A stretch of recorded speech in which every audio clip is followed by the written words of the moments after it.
빅토리아 시대로 거슬러 올라가서 이상한 천체가 우리 태양계에 나타난 것 같았어요. 소행성이었을까요? 아니면 해성이었을까요? 우리가 그걸 알아차리고 자세히 연구하기 시작한 때는 2017년 10월이었어요. 하와이어로 스카우트를 의미하는 오무아무아로 명명되었어요. 모양이 아주 특이할 뿐만 아니라 아주 길쭉하고 좁았어요.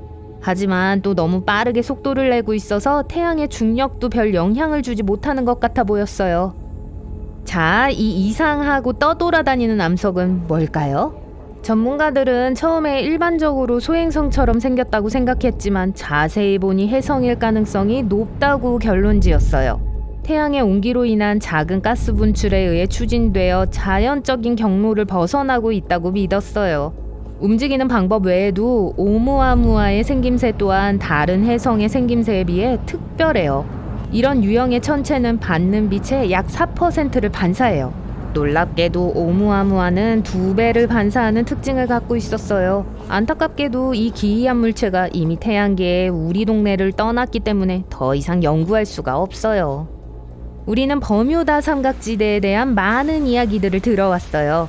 불가사의한 사건에서부터 그게 때때로 일어나는 이유에 대한 아주 상세한 과학적인 설명까지요. 몇몇 우주 비행사들이 목격했다고 주장하는 버뮤다 삼각지대와 맞먹는 게 우주에 있다는 걸 알면 놀라실 거예요. 특정 장소를 통과할 때 강렬한 섬광과 비슷한 걸로 묘사됐는데 남대서양 변칙이라고 불렀어요. 이걸 설명할 수 있는 게 있어요. 우선 지구의 자기장이 자전축에 완벽하게 정렬되어 있지 않다는 걸 아는 게 중요해요. 대서양 상공 약 200km 지점에 지구에 가능한 한 가까이 있는 어떤 종류의 방사능이 있어요.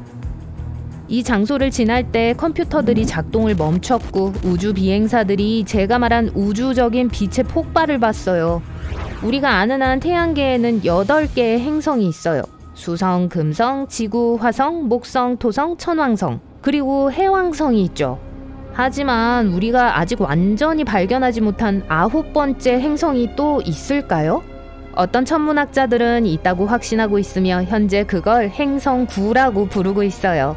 이 위치는 지금까지 우리가 알고 있는 8번째 행성이자 태양에서 가장 멀리 떨어진 해왕성 너머에 있는 걸로 보여요.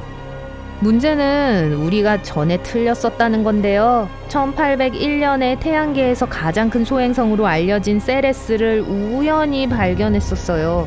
하지만 우린 처음에 이 소행성도 행성이라고 믿었었죠. 그리고 여러분은 명왕성에 대한 이야기도 알 거예요. 우선 1930년에 발견한 직후 그게 행성인 줄 알았지만 그 후에 외성으로 재분류되었죠. 행성 9가 우리로부터 너무 멀리 떨어져 있다는 사실은 사진을 찍어 연구하는 것을 어렵게 하기 때문에 지금은 불확실한 상태예요. 전문가들이 행성 9를 추적하려면 빛은 태양으로부터 멀리 떨어진 저곳까지 갔다가 거의 다시 돌아와야 해요. 천문학자들은 이 행성이 있을 듯한 지역의 약 30%를 알아볼 수 있었어요. 또한 나머지 부분을 연구하고 결론 내리는데 약 4년이 걸릴 것으로 추정하고 있어요.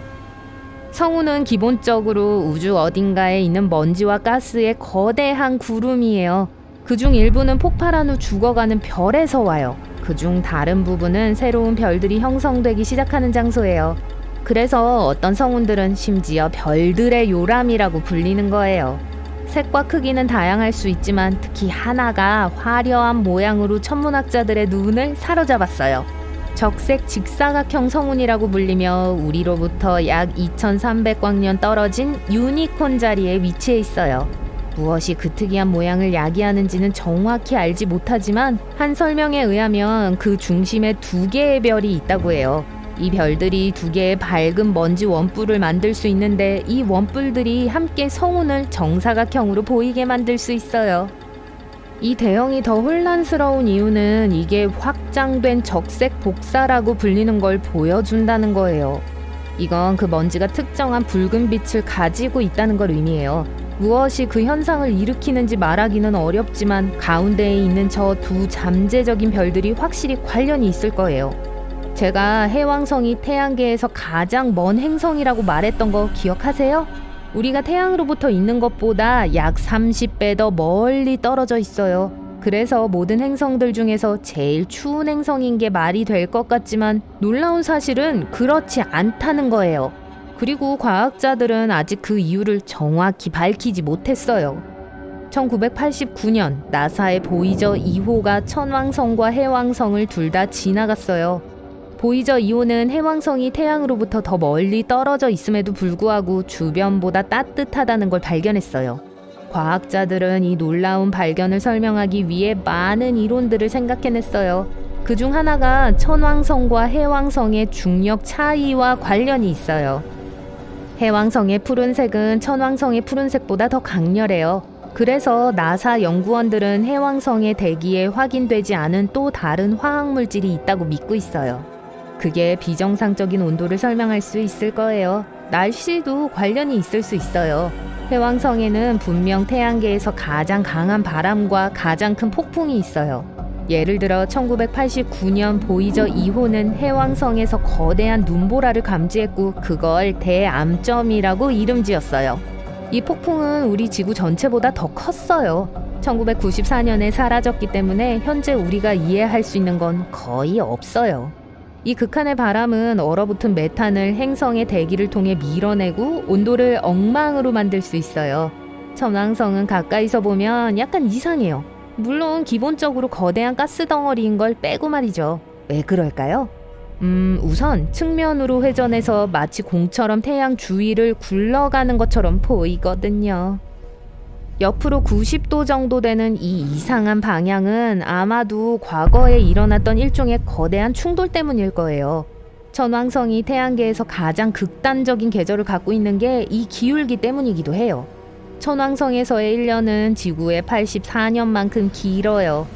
이 기간에 약 4분의 1 동안 태양은 행성의 북극이나 남극 위로 바로 내리쬐요.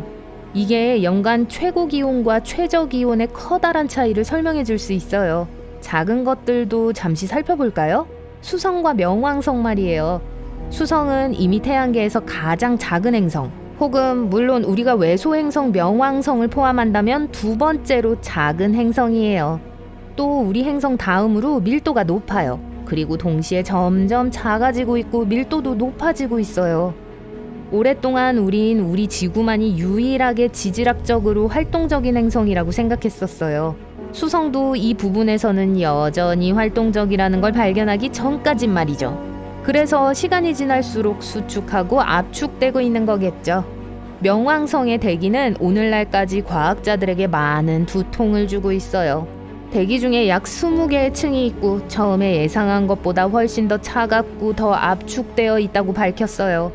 나사의 뉴 호라이즌스 팀은 이 외소 행성이 매 시간마다 엄청난 양의 질소를 방출하지만 명왕성이 어떤 이유로 지속적으로 잃어버린 질소를 다시 축적하고 있다고 해요.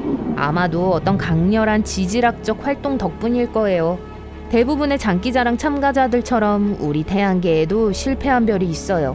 미안 목성, 네 얘기야. 천문학적 사실의 관점에서 가장 적절한 설명은 아닐지 모르지만 일부 전문가들은 목성을 실패한 별이라고 불러요. 그건 항성과 비슷하게 목성에는 수소와 헬륨과 같은 많은 화학물질이 있기 때문이에요. 그러면서 동시에 목성은 중심 핵의 핵융합 반응을 시작해서 항성으로 변화하기에는 충분한 질량을 갖고 있지 않아요. 항성은 헬륨을 만들어내는 극한의 열과 압력 하에 수소 원자를 함께 섞어서 에너지를 생산해요.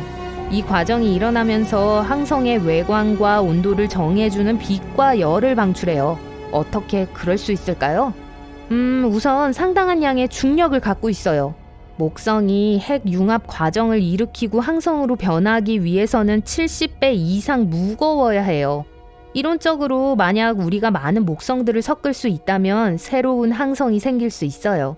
하지만 안타깝게도 우리 태양계에서 목성은 거대한 가스 덩어리로 남아야 할 거예요. 그래도 그 중에서는 제일 큰 거죠.